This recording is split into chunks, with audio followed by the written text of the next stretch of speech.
Hello all, welcome back to UPSC Warriors channel by Unacademy. This is Soundarya. So today we are going to continue our MCQ discussion from 16th December 2024 of your Hindu newspaper, and the topic for discussion includes Golan Heights, olive Ridley, turtles, and the most important phenomena, light echoes, which is again very important when it comes to your prelims, and the black holes. So without much delay, let's get into the first question. So this Golan Heights was in news. Why? Because Israel has now planned to strengthen its demography in this particular region. So we know that this region was historically claimed by these two countries, that is Israel and Syria. So Israel occupying this region from Syria in the year 1967, and again followed by the Israel-Arab conflict or the Middle East conflict in the year 1973. So this region was again came under the control of Israel when Syria tried to reclaim it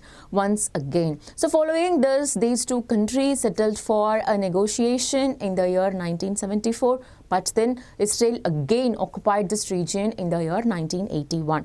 But that occupation was unilateral and it was not recognized by the international communities as well as the United Nations security resolutions. So following the events that occurred recently in Syria, right after the fall of the government there, so this particular region again became very important. Why? Because of its strategic location and access to other regions that are surrounding this region as far as the trade is concerned or as far as the security reasons are concerned. So let's get into the question now. So whenever you get any question from your world geography, these are some of the themes or the templates that you can find from your previous year question papers. So what you have to give more focus to, you have to give more focus to the borders of the regions mentioned in the newspapers where you have some kind of conflict. For example, how many of the above mentioned countries share land border with Ukraine? So this question was asked in the year 2023, and again regions often mentioned in the news and the countries. So we can have some terms given from your current affairs and asking you to find out the term in correspondence to the particular regions in news. So these are some of the common templates for which you have to prepare whenever you come across any strategic location in news or any region which is in conflict. Okay, and which one of the following is part of the Congo Basin? So all these things are again largely framed from your current affairs only. So let us also have a look at the Golan Heights question, which was earlier asked in your UPSC prelims. But before moving on to that, I have an announcement to make that you can avail the UPSC CSE subscription at flat 50% offer. In addition to that, if you are taking 9-month subscription plan, at the end of 9 months another 9 months will be extended to you. Same thing goes with your 12 months and 18-month subscriptions plan as well. So in addition to this, we also have these batches getting started, and you also have a free UPSC mock interview program being conducted, which is again going to give you a comprehensive feedback of your performances.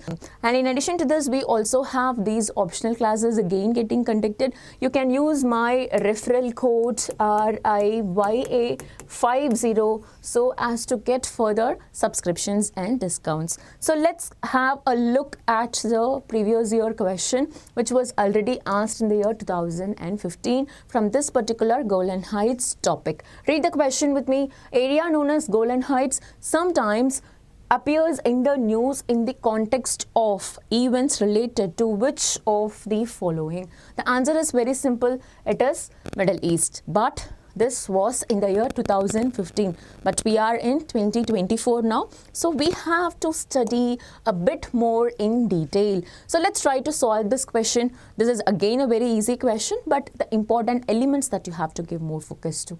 Consider the following statements with reference to Golan Heights. It is bounded by Jordan River and Sea of Galilee on the west. Okay, so give importance to these two things. And then it is a plateau region to the south of Syria, and it shares border with Jordan and Lebanon. How many of the above statements are correct?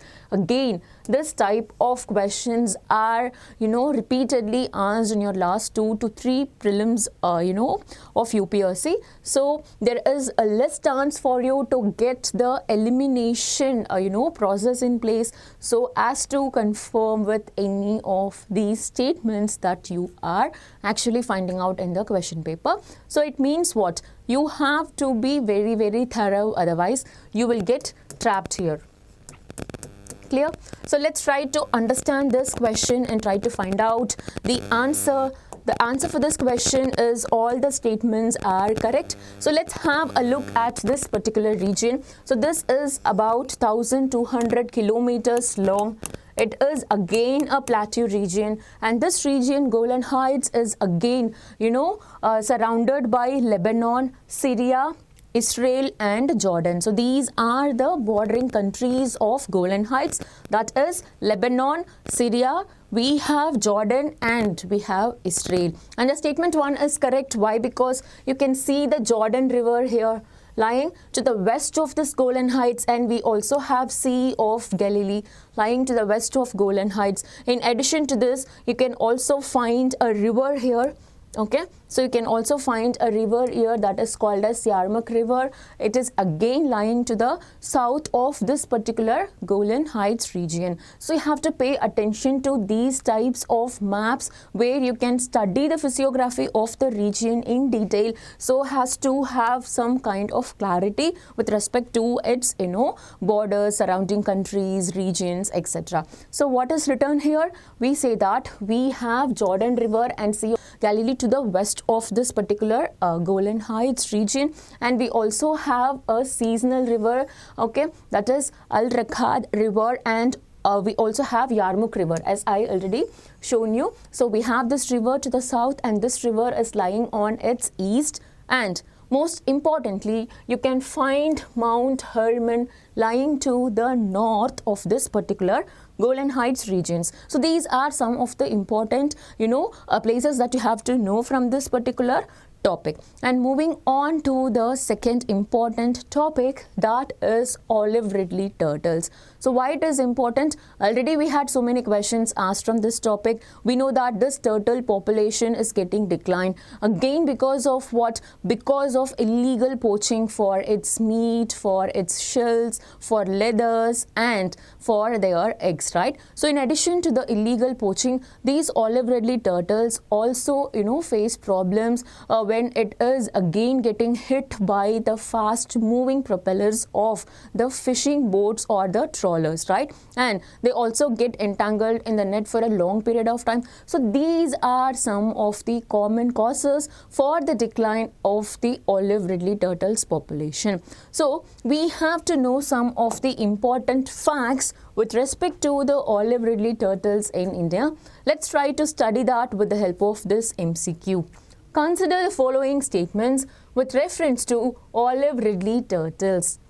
It is the most abundant and smallest turtles in the world. It inhabits the warm waters of Pacific, Atlantic and the Indian Oceans, and it is listed as endangered in the IUCN Red List and has been included in the Schedule 1 of the Wildlife Protection Act. Okay, so this is something which you have to know for almost all the species witnessing declining population, because this mechanism is something which is going to ensure the protection or the measures that we are going to take to conserve the species, right? So whenever you come across any species that is witnessing decline, ensure that whether it is listed in the IUCN Red List or not, and if so, then what is the category of it getting listed, whether it is endangered, critically endangered, threatened, etc.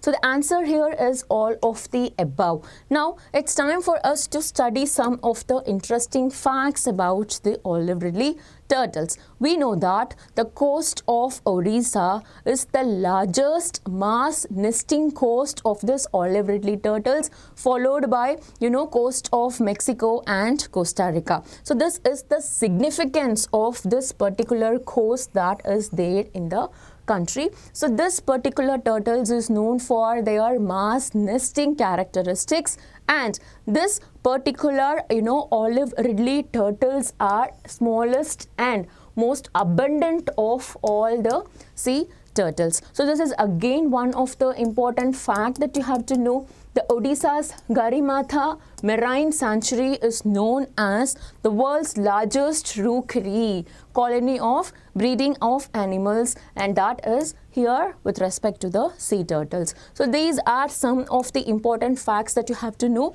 and as we already discussed that this population of olive ridley turtles is declining, and hence it is included in the Wildlife Protection Act 1972 Schedule 1 IUCN Red List, and then it is included in CITES, that is Appendix 1. It means what? Any kind of international trade in this particular olive ridley turtle species is prohibited under this CITES of Appendix 1. So these are some of the important things that you have to know, and before moving forward you can find that these are the regions known for mass nesting or the existence of these olive ridley turtles, right? Okay, now let's get back to the third question. Again, a very, very important question. Why? Because this concept is going to help you, understand the importance of studying the black holes, right? Okay. Before moving to the explanation, let's try to read this question now. Consider the following statements with reference to the light echoes. So light of all frequencies should be able to form echoes. This is statement 1. Let's read the statement 2 now. Black holes can lead to light echoes by bending of lights. So what are the statements given here correct? So the answer is both 1 and 2. So since it is asking for incorrect statements, the answer is neither 1 nor 2. Now let's get into this concept of black holes. So what is mean by black hole? Black hole is a region in the space, right? So in this particular region, the gravitational pull is so high, even light cannot pass through it, right? So it means what? The gravitational pull towards the crux or the center of this particular region is so high, even light cannot escape this region. Fine. So how these black holes are formed? Black holes are formed when the center of a very big star falls upon itself and then collapses, right? So a kind of supernova explosion will happen in that case. So this is how the black holes get formed, and this black holes cannot be seen, or it is not, visible for our eyes. Again, it has to be studied with the help of telescopes and satellites. Now, how big are these black holes? So these black holes can be as small as an atom, but the mass of that atom would be equivalent to the mass of the mountain, and it can be as big as to be called as a stellar black hole, where the mass of the black hole will be equivalent to about some 20 times the mass of the sun. And even we have some supermassive black holes also, where the mass of this particular supermassive black holes can be equated to about more than 1 million times the mass of the sun. So we have one such super massive black hole in the Milky Way galaxy. So I'm giving you a homework here. So find out the name of that black hole that is present in the Milky Way galaxy, which is having a mass of about 4 times or 4 million times more than the masses of the sun. Okay, so find out the answer and drop a message in the comment section. Now, since this particular black holes are not visible to the eye, we have to study it with the help of satellite and telescope. And how satellites and telescopes can make a study of the black holes or even detect its presence? It is because whenever a star is moving close to the black hole, a large amount of energy in the form of light is getting released. By studying the behavior of these stars around the black holes and by studying the patterns of lights around the black holes, we are able to detect the presence of the black holes. Okay, so there are a different kind of behaviors with respect to stars coming into contact with black holes. Satellites and telescopes are studying such behaviors, studying such movements, studying such lights, etc. Now let's try to get into this particular topic. Okay, see, read the statement here. Whenever a black hole and a star are close together, high energy light is made, as I already mentioned. So this kind of light again cannot be what? Seen with human eyes. So scientists use satellites and telescopes in space to see the high energy light. Now, where do this concept of light echoes come in and what is mean by that?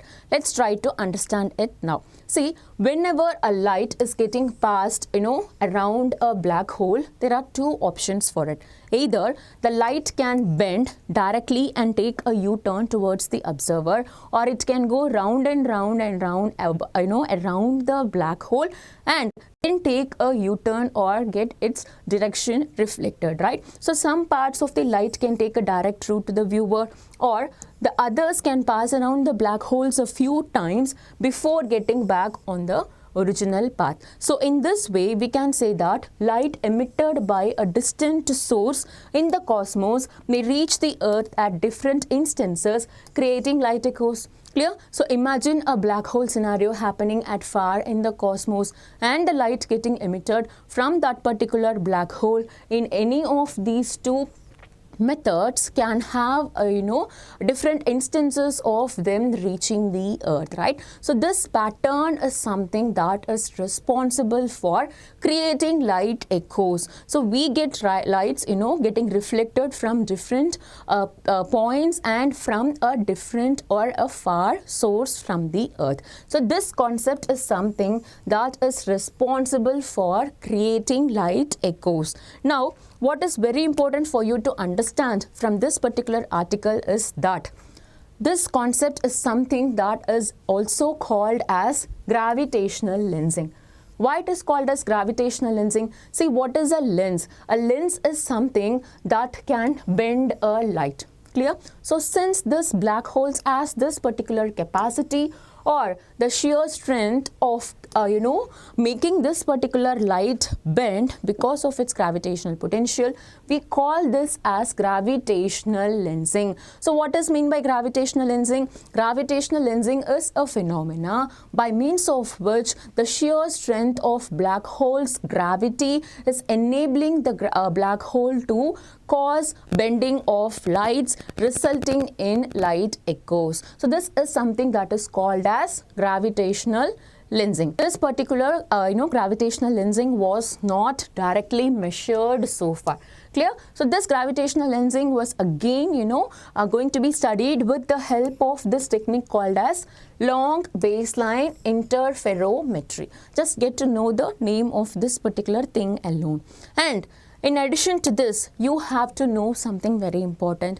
Einstein's theory of relativity already, predicted a concept called as this gravitational lensing way back. Okay, so light of all frequencies should be able to form echoes. So the statement is correct, right? So this is something which is factually incorrect. And you also have to know here that studying this particular light echoes is again going to be very, very helpful so as to study the structure of the black hole. And the most important thing is how these black holes are going to create an effect on their surrounding regions, including the release of tremendous amount of energy. And it was also determined that this particular impact is again going to be decided on the basis of mass and radius of a black hole. Okay, so this is very important for you to know. The mass and radius of the black hole is going to impact the way how the light is going to behave. Clear? So because we studied that the light can either take a U-turn directly towards the observer's path or go round and round. So it is again dependent on what? It is dependent on the mass and the radius of this particular black holes, right? So this is again going to be helpful for us to determine the structures of the galaxies that the black holes, occupy. Okay, so because these black holes are going to create an effect on this particular thing, and how the stars again rotating around them have evolved over time. So all these things can be studied in detail with the help of this light echoes, with the help of finding out how these lights behave differently, and again which is something going to be determined on the basis of this mass and radius of the black holes. So what is the conclusion here? The study claims that light echoes can be used as a new way to determine the masses as well as the spins of the black holes. Clear? So this is all what you have to know from that particular article that was published in the Hindu newspaper. That's it for today from my side. Thank you so much for watching. If you have not subscribed to UPSC Warriors channel, please subscribe. Take care.